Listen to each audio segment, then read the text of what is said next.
So Judaism was very familiar to me. And I had a supernatural encounter in a synagogue when my niece got bat mitzvahed, where I was in the presence of God. And I never had that experience before.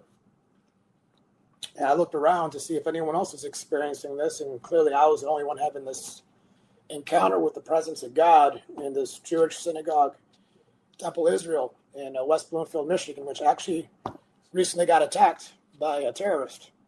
I drove through that temple and was eliminated by security.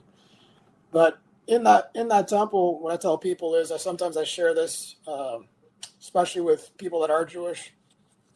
I said I felt two things in the presence of God. I felt really small, and if you could imagine, see my palm here, like a small little speck of a diamond in there. I felt really loved, very valuable to God. I never had that experience before, but back then at 27, it had me convinced that the Jews had it right.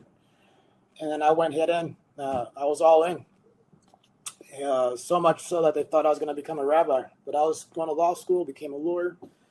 I never had that encounter again, though, until 14 years later, when I was invited to a Gentile church. I looked up to the sky, to God, and I said, "Who is Jesus?" I was angry, right? And God answered back. And what I tell people is, I've never heard God speak that way. I can't tell you it was audible, but he was speaking into my soul. Big voice. And he said, one of the things about Jewish people is they consider themselves the children of Abraham. A lot of the Jewish pairs are Abraham, Isaac, and Jacob. And that's where he took it. He took it right to the word of God.